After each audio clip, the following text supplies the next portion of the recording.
A paz do Senhor, meus queridos irmãos, você está no canal EBD, um canal de bênção para você. Eu sou o pastor Aguinaldo Betti, nós estamos aqui para dar prosseguimento ao primeiro trimestre de 2024, na lição dos adultos.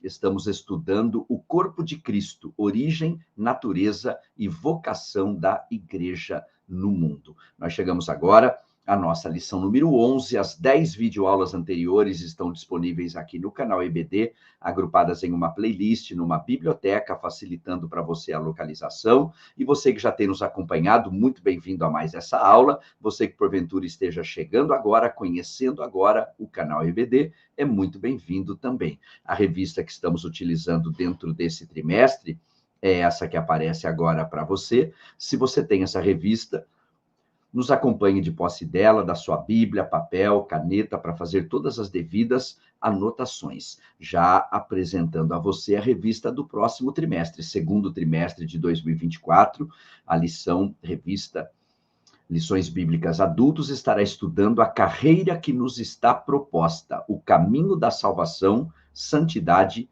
e perseverança para chegar ao céu. Claro, eu espero a sua companhia também.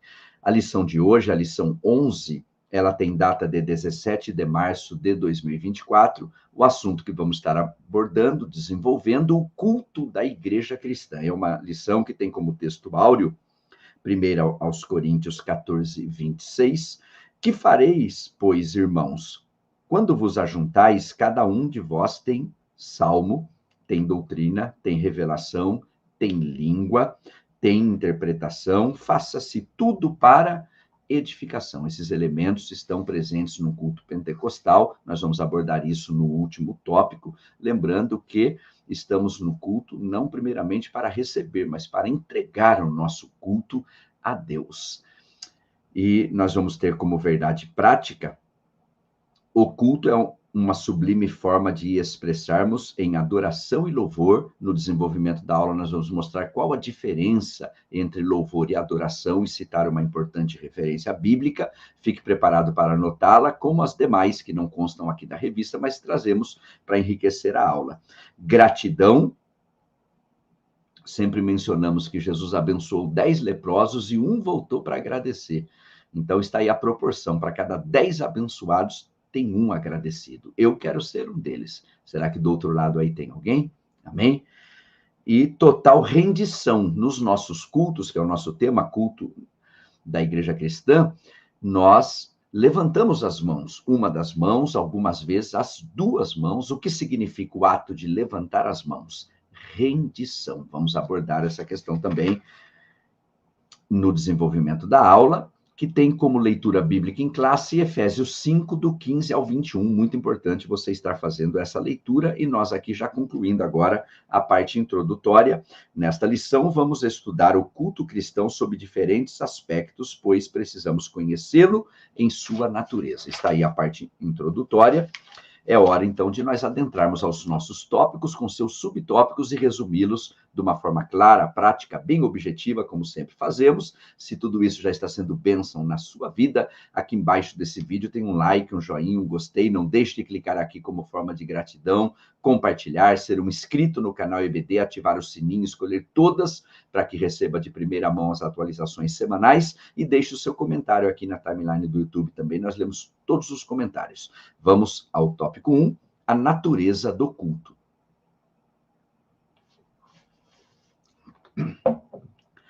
Aqui nós temos 3 subtópicos. O primeiro deles, o culto como serviço a Deus.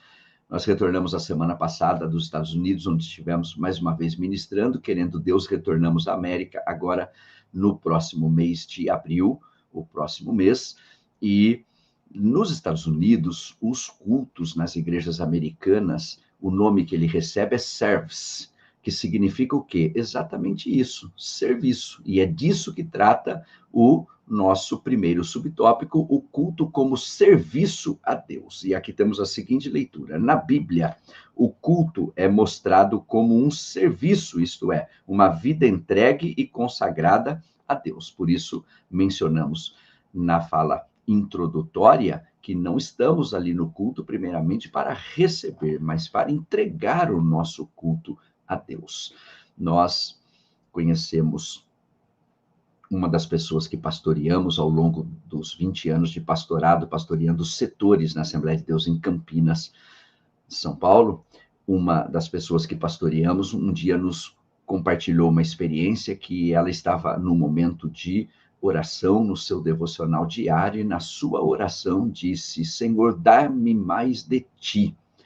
E ela compartilhou conosco que ela ouviu ali claramente a voz bendita do Espírito Santo dizendo: dá-me mais de ti também. Glória a Deus. Então, o culto tem esse sentido. Nós entregamos tudo a Ele, buscamos prestar um culto com excelência e estamos apenas introduzindo, falando do culto como serviço a Deus, mas há muito ainda que ser aqui explanado, e nós vamos seguir em um primeiro plano, tem a ver com a atitude com a qual se cultua o Altíssimo, e em segundo plano, com a forma como se cultua. O culto, portanto, expressa uma combinação de obediência à palavra de Deus e a forma ritual como esta adoração acontece. Ainda seguindo o livro de Atos dos Apóstolos, por exemplo, mostra a adoração no contexto do culto cristão. Nós nos comprometemos na introdução em falar a respeito da diferença entre louvor e adoração. E esse é o momento, então, da lição, e a referência que quero deixar registrada aqui, Salmo 103, verso 7. O Salmo 103 é muito conhecido, ele inicia assim: bendize a minha alma ao Senhor, e tudo que há em mim bendiga o teu santo nome. Aí segue, quando nós chegamos no verso 7, nós temos o seguinte texto: fez notórios os seus caminhos a Moisés e os seus feitos aos filhos de Israel. O que Moisés conheceu de Deus? Os seus caminhos, a mente, o coração do Senhor. O que o povo de Israel conheceu de Deus? Os seus feitos, as mãos do Senhor. Então está aí a distinção. Louvamos a Deus pelas coisas que ele faz, mas adoramos a Deus por quem ele é. Deus habita no meio dos louvores, e o louvor é importante, e louvamos pelas coisas que ele faz. E alinhado com o salmista, grandes coisas tem feito o Senhor por nós, e por isso estamos alegres. Daqui a pouco te passo essa referência. Agora, adoramos a Deus por quem ele é. Ainda sobre adoração, a adoração genuína acontece em espírito e em verdade. João 4:26, Jesus disse isso à mulher samaritana. Em outras palavras, o que isso significa? Que a adoração não é apenas uma atividade física e mental, mas também um exercício espiritual. E concluindo aqui o primeiro subtópico, enquanto os cristãos serviam no grego leiturgeo, isto é, cultuavam ao Senhor, o Espírito Santo comissionou os primeiros missionários da igreja. Então, foi nesse contexto, e um contexto de oração, e um contexto de jejum também. Jejum é uma das disciplinas espirituais e que deveria fazer parte na nossa caminhada periodicamente, junto à oração, junto à leitura da palavra de Deus. O segundo subtópico: o culto deve ser solene. Muitas vezes as pessoas demonstram aí uma alegria, entre aspas, ilusória, com certos acontecimentos na sociedade, demonstram ali bastante solenidade e bastante também, como nós vamos abordar no terceiro subtópico, entusiasmo agora e cultuando ao Senhor. Então, vamos continuar trazendo preciosos princípios. O culto deve ser solene. Por solene, nos referimos ao que traz respeito e é majestoso. Isto significa que tanto o conteúdo como a maneira de se cultuar são importantes. Eclesiastes 5:1, 1 Coríntios 11:27, referências importantes. A de Eclesiastes diz: guarda o teu pé quando entrares na casa do Senhor. Obviamente se referindo ao templo, mas como princípio podemos aplicar aos nossos cultos, onde nós cultuamos ali na nossa igreja local. Então, essa questão da reverência é muito importante em diversos aspectos. A conversa, muitas vezes existe muita conversa, não deveria existir.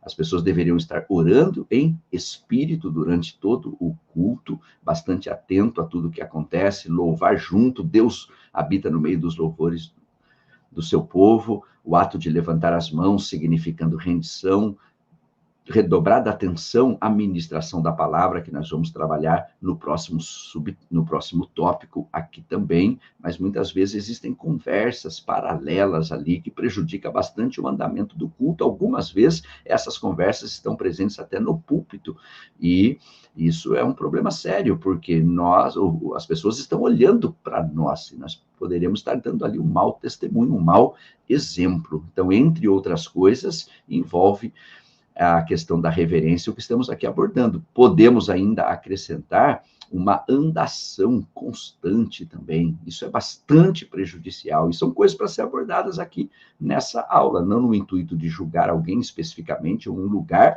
mas de uma maneira geral, trazer os princípios para que nós cumpramos 1 Coríntios 11, 28, examine o homem a si mesmo, e quem exerce a liderança se posicionar também para buscar que tudo seja feito com decência e com ordem.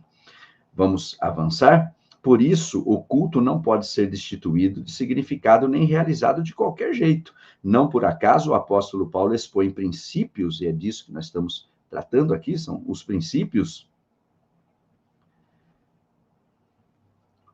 que regulamentaram o culto da igreja. 1 Coríntios 12 e 14. Muito importante ler esses 3 capítulos aqui junto a essa aula. O capítulo 12 fala dos dons, o 13, o caminho mais excelente, que é o caminho do amor, e o 14 destaca especificamente ali a profecia, línguas e interpretação de línguas. São 40 versículos em 1 Coríntios 14, e o último é: faça-se tudo decentemente e com ordem. Seria muito importante fazer essa leitura. E digo mais, a lição dos jovens, que nós publicamos semanalmente a aula aqui também, está estudando o fundamento dos apóstolos e dos profetas, essa revista, e a lição 11 dessa semana tem tudo a ver com o tema que nós estamos abordando aqui na lição dos adultos. Se você tiver disponibilidade, assista excepcionalmente essa semana, ou costumeiramente, assista a aula dos jovens também, que o que comento nessa aula dos jovens vai somar bastante com esse conteúdo aqui. Aqui nós seguimos estritamente a sequência da lição, trazendo alguns pontos para destaques e importantes comentários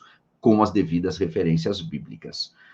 Esse aqui é o nosso segundo subtópico, que na metade final nós temos o texto de 1 Coríntios 14, 40. Nesse texto temos os termos euskêmonos, traduzido como decentemente e decorosamente, e taris, traduzido como ordem. Isso nos leva a compreender, portanto, de acordo com a Bíblia, que o culto precisa ter decoro, decência e ordem. Então, nós precisamos aqui nos avaliar, porque a razão de estarmos estudando tudo isso é o que tudo isso tem a ver com a nossa vida. Como temos prestado o nosso culto a Deus? Com decoro? Com decência? Com ordem? Precisamos ajustar algumas coisas? Precisamos trocar, mudar algum comportamento? Então, esse é o foco de nós estarmos aqui estudando. E isso nos leva ao último subtópico, que é o terceiro: o culto é santo. E a razão é muito simples: Deus é santo. Isaías 6, verso 3, santo, santo, santo é o Senhor dos exércitos. Então, veja, a santidade de Deus é afirmada em toda a Bíblia, lembrando de Hebreus 12, 14, que diz: segui a paz com todos e a santificação, sem a qual ninguém verá o Senhor. Então, é um pré-requisito para alguém ver a Deus, é estar no processo contínuo de santificação. Hoje mais santo do que ontem, amanhã mais santo do que hoje. E isso deve refletir também no nosso culto a Deus. Visto que Deus é santo, o culto, então, deve ser também santo.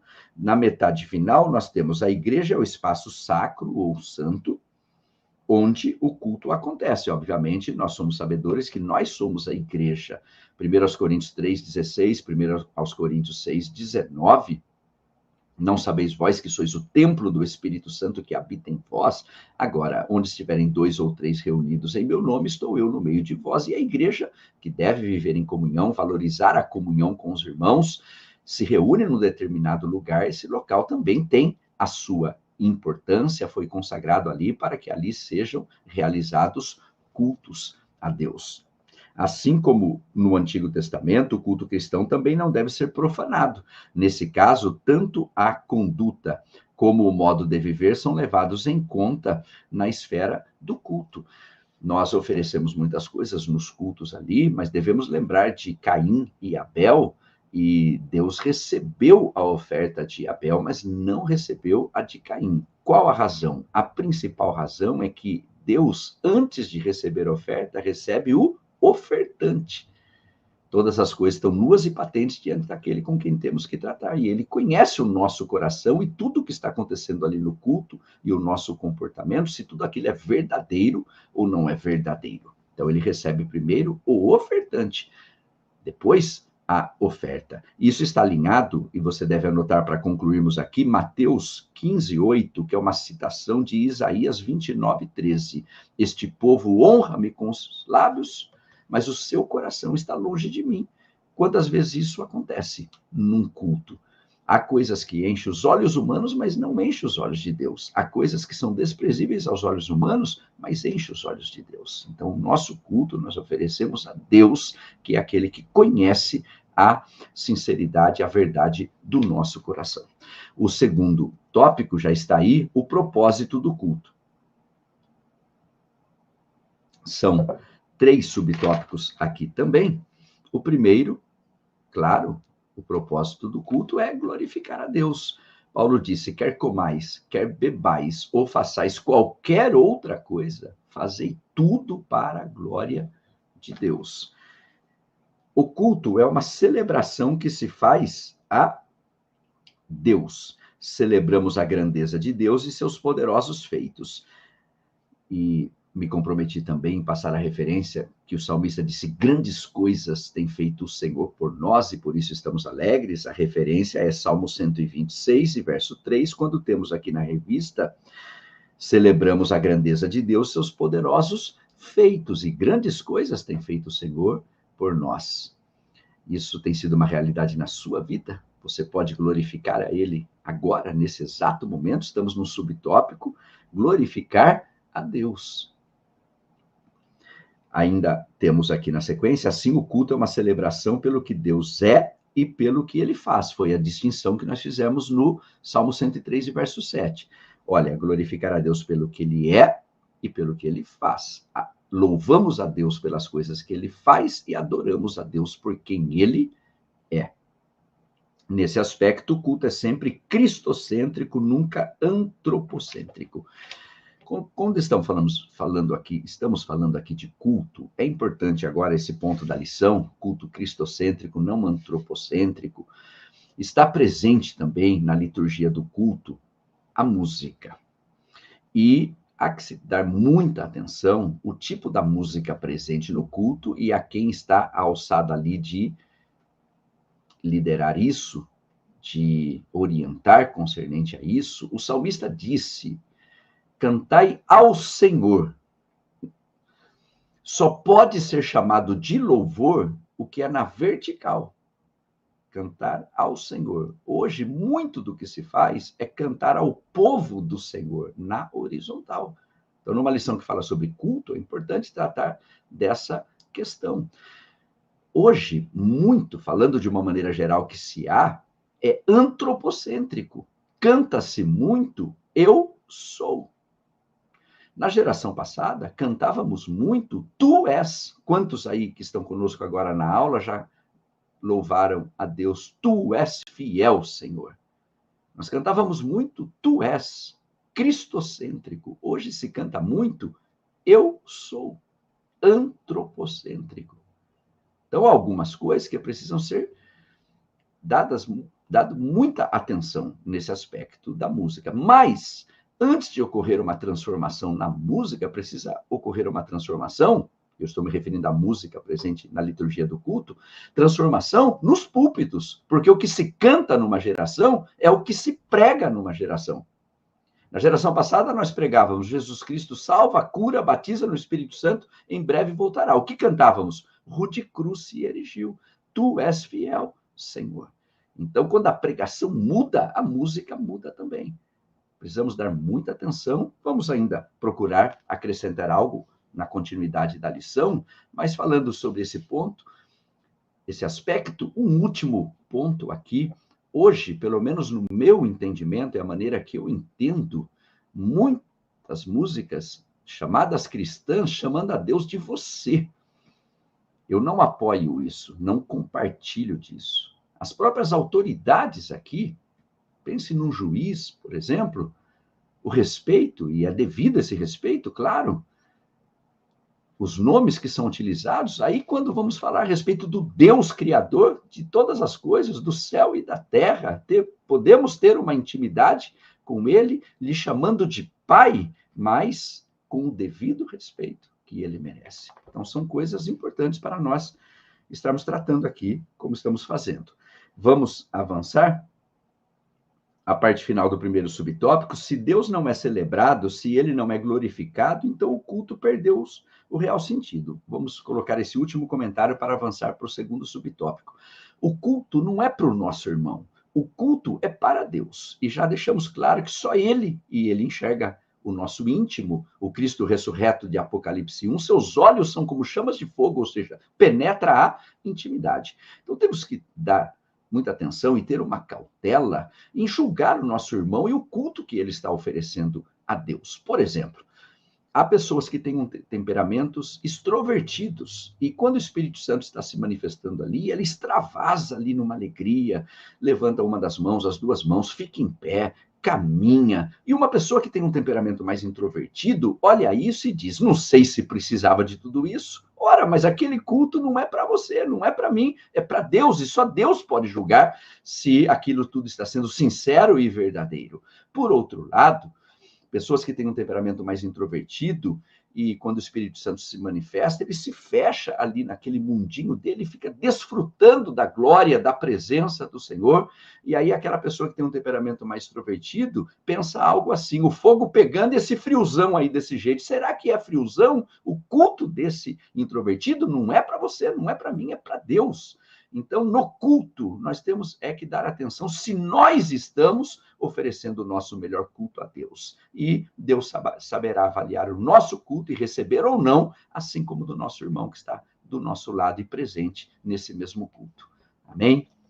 Glória a Deus. Segundo subtópico: quando não se cultua a Deus. De fato, há cultos que não cultuam a Deus. Paulo censurou os coríntios, afirmando que o texto mencionado aqui é 1 Coríntios 11, a partir do verso 17, podemos ir até o verso 22, que é o contexto do texto da ceia, que é lido mensalmente nas igrejas locais, lembrando que foi o tema abordado na aula passada, a segunda ordenança, a ceia, e na anterior, a primeira ordenança, o batismo. Se você não assistiu, assista. Então, o contexto, muitas vezes ministro em culto de ceia, e conforme o Espírito Santo direciona, muitas vezes nós abordamos esse contexto para trazer preciosas lições também. E ali Paulo disse: olha, vocês estão juntados aí para oferecer um culto, e em vez de ser para melhor, está sendo para pior por causa do comportamento de vocês.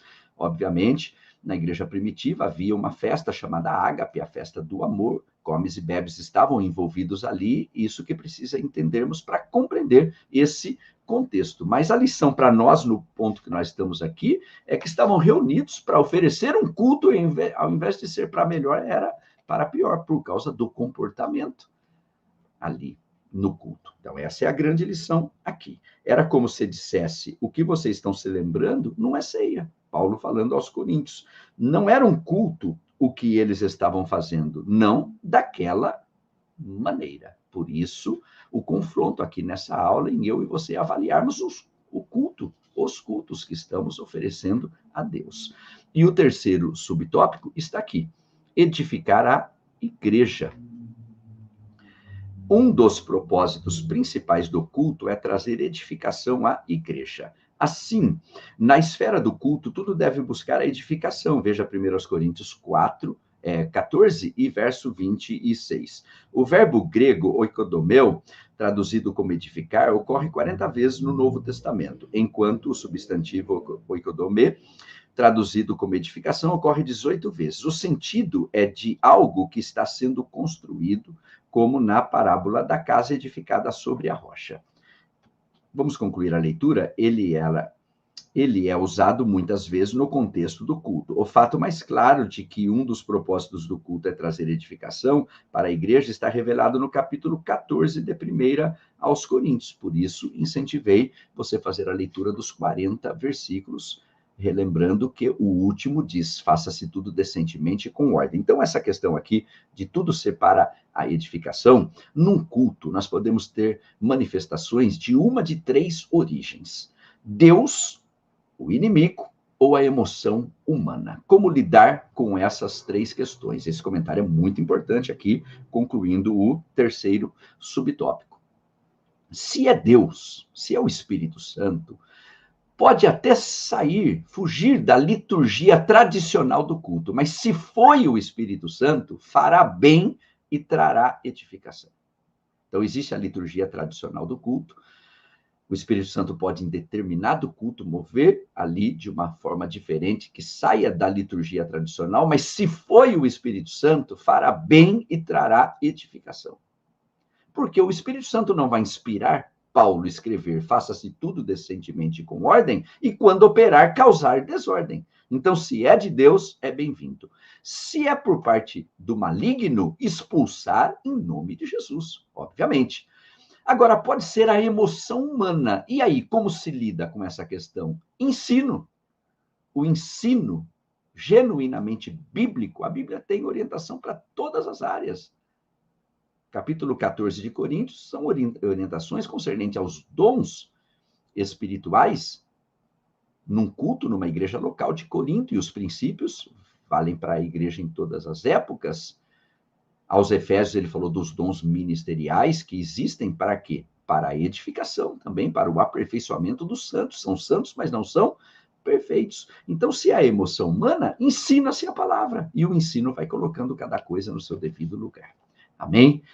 Glória a Deus. Terceiro tópico está aqui, a liturgia do culto. São nossos três últimos subtópicos. Primeiro, a exposição da palavra.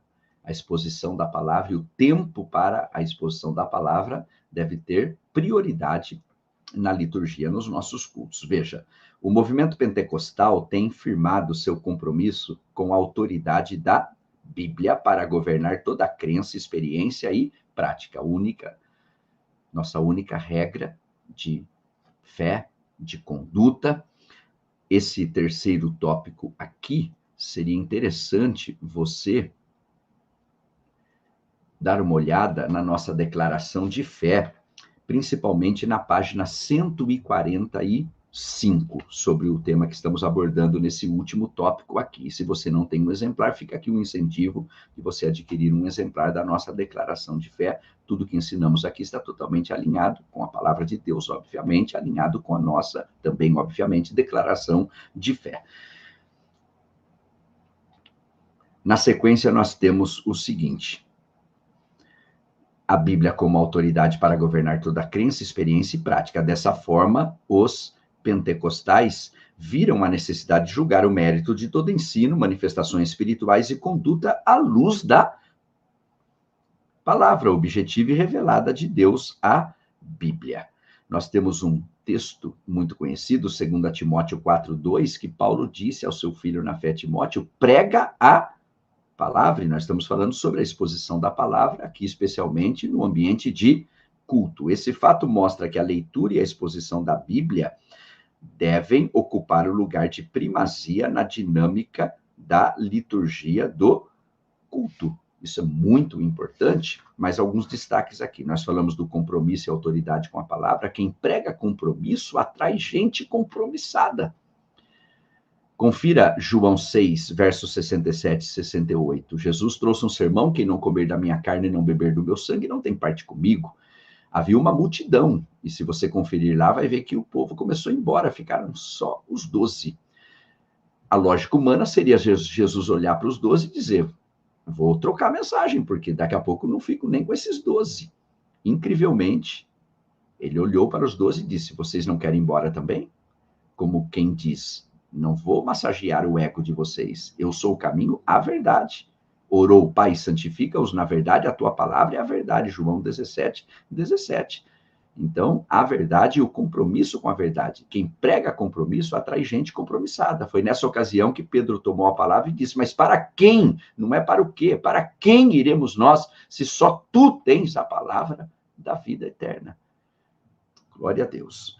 A questão aqui também que deve ser tratada é a questão do tempo. Falando de uma maneira geral, cada vez se deixa um tempo menor para a exposição da palavra, que é o nosso assunto aqui, para prejuízo da igreja local, para prejuízo espiritual de todos. Nem só de pão vive o homem, mas de toda a palavra que sai da boca de Deus. Essa palavra alimenta, essa palavra é lâmpada para os nossos pés, luz para o nosso caminho. Salmo 119 e o verso 105, farol baixo, farol alto, ilumina o próximo passo, dá um vislumbre de todo o caminho. Como purificar ao jovem o seu caminho? Observando conforme a sua palavra. Escondi a tua palavra, escondi a melhor coisa no meu coração, no melhor lugar, para não pecar contra ti com o melhor propósito. Precisa haver tempo suficiente para exposição da palavra. E eu digo aos pregadores e ensinadores, esse é um dos capítulos do nosso livro, Pregando e Ensinando com Excelência, em um dos capítulos trabalho esses 7 conselhos. Quem prega e quem ensina, pregue e ensine para a glória de Deus, com fidelidade, com seriedade, com profundidade, com humildade. Pregue e ensine exclusivamente a palavra de Deus. E pregue e ensine cheio do Espírito Santo. Esse é um dos capítulos do nosso livro. Nós temos 3 livros publicados, e esse é do nosso livro Pregando e Ensinando com Excelência. Com base nesse livro, temos 2 cursos no canal EBD aqui, que tem tudo a ver com o título do livro. O curso Pregação Expositiva do Texto ao Sermão e o curso Ensinando com Excelência. Temos turmas em andamento e possivelmente iniciando novas turmas no mês de abril. Os contatos sempre são passados ao final da videoaula e na descrição do vídeo também. Vamos ao segundo subtópico, adoração entusiástica. Por isso que fiz aquele comentário, às vezes, numa alegria, entre aspas, numa ilusão, participando aí na sociedade de algumas coisas, as pessoas participam de uma forma tão entusiástica, tão entusiasmadas, e às vezes no culto não existe esse mesmo entusiasmo, deveria estar presente no culto. Veja, a adoração aparece em primeiro lugar na liturgia sugerida pelo apóstolo Paulo à igreja de Corinto, já tratamos essa questão. A palavra salmo usada nesse texto traduz o grego psalmon, e é uma referência a inário usado pelos primeiros cristãos. Aqui um comentário também quando falamos a respeito da música.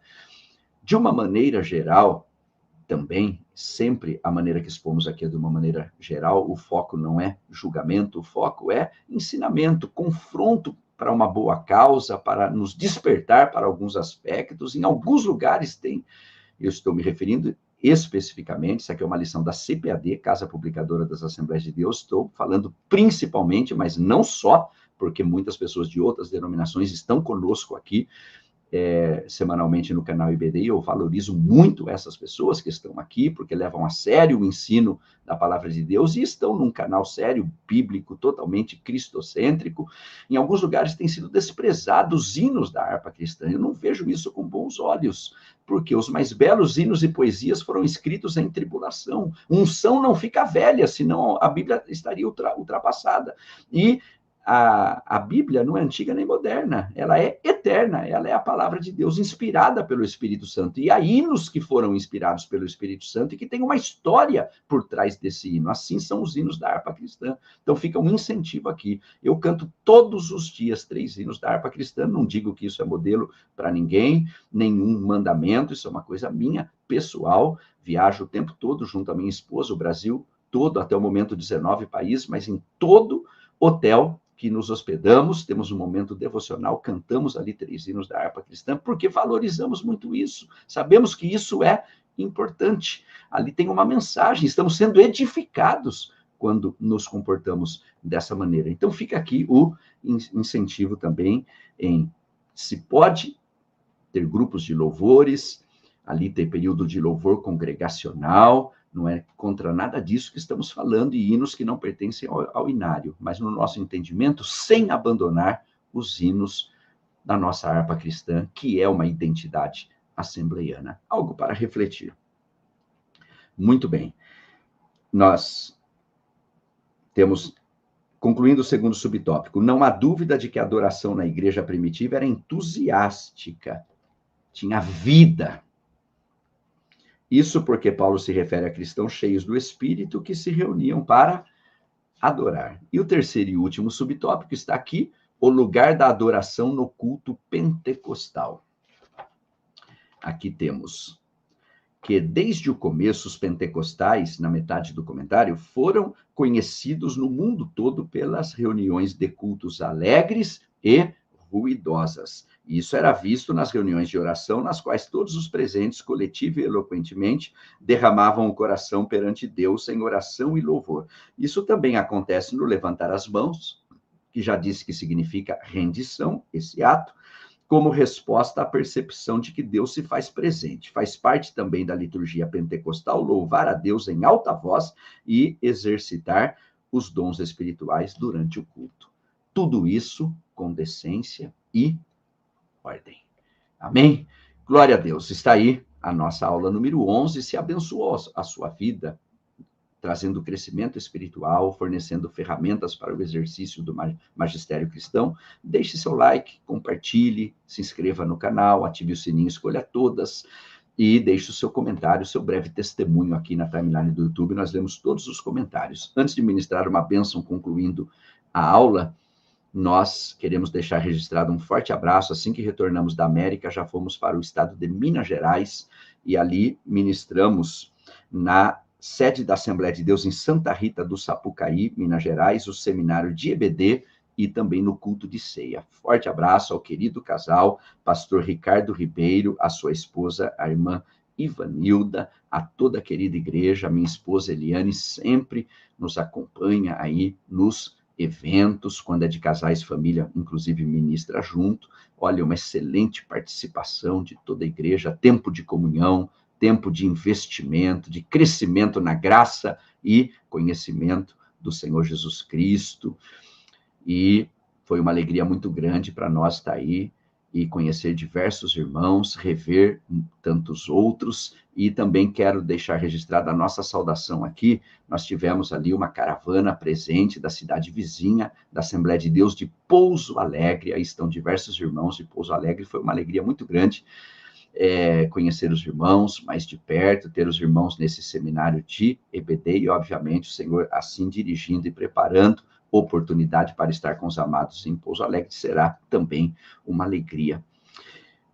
E você que nos deseja agendar para estar na sua igreja em qualquer lugar do Brasil ou fora dele, estão aí os contatos, dê atenção ao DDD 19, se preferir o e-mail está aí.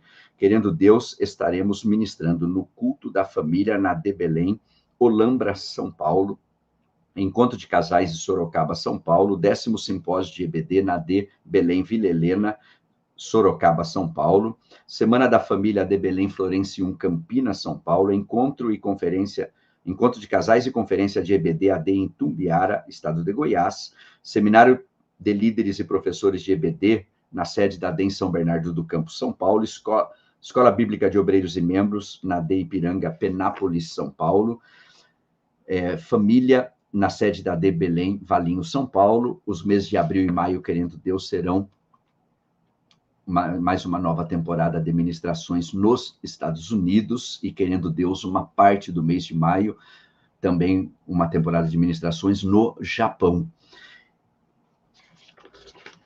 Também Escola Bíblica de Obreiros e Membros e Jantar de Casais na AD em Panambi, Rio Grande do Sul, Encontro de Casais AD Belém, Santa Cruz do Rio Pardo, São Paulo, Encontro de Casais AD Brejetuba, Espírito Santo, Palestra para Jovens AD Afonso Cláudio, Espírito Santo, Escola Bíblica de Obreiros na AD em Governador Valadares, Minas Gerais, Congresso da Família AD Jatiuca, Maceió, Alagoas, Escola Bíblica de Obreiros e Membros AD Pirassununga, São Paulo, Seminário de EBD AD Cruzeiro do Sul, no Acre, Encontro de Casais Sorocaba, São Paulo, Escola Bíblica de Obreiros na sede da AD em Vacaria, Rio Grande do Sul, Seminário de EBD AD Sena Madureira, no Acre, Encontro de Casais na AD em Cascavel, na sede da AD em Cascavel, no Paraná, Encontro de Casais AD Ipiranga, Três Lagoas, Mato Grosso do Sul, Congresso de EBD do Recôncavo e Baixo Sul da Bahia, na DEM Cruz das Almas, na Bahia. Seminário de EBD AD Macapá, no Amapá. Encontro de casais promovido pela AD Belém Olímpia, São Paulo, será em um resort. Simpósio de EBD AD em Dayal, Santa Catarina. Encontro de casais e EBD AD Belém e Sem, São Paulo. Congresso da Família AD Augusto Correia, no Pará. Encontro de casais promovido pela AD Rio Claro, São Paulo, será num hotel em Serra Negra, São Paulo. Encontro de casais AD Abaetetuba, no Pará. Congresso de EBD AD Vitória da Conquista, Bahia. Simpósio de EBD AD Rio Verde, Goiás. Seminário da Família AD Jataí, Goiás. Seminário para a Família AD Canoeiro, no Maranhão. Congresso de EBD e Família AD Fortaleza dos Nogueiras, no Maranhão. Congresso da Família e Casais AD Rosário do Sul, Rio Grande do Sul. Conferência para a Família AD Cidrolândia, Mato Grosso do Sul. Simpósio de EBD AD Nova Esperança do Piriá, no Pará. São alguns compromissos. Se você deseja nos agendar, estão aí os contatos. E o nosso próximo encontro, na lição dos adultos, lição 12, o papel da pregação no culto. Claro, eu espero a sua companhia. E se você deseja nos acompanhar nas redes sociais, Instagram, @AguinaldoBet, canal EBD, Facebook, AguinaldoBet, ElianeBet, facebook.com/canal EBD. Se é onde você está, pode estender assim as mãos. Que a graça do Senhor Jesus Cristo, o amor de Deus, o nosso Pai, e a preciosa comunhão do Espírito Santo seja sempre na vida de cada um, desde agora e para todos sempre. Todos nós dizemos amém. Um forte abraço a todos. Fiquem todos na paz do Senhor Jesus.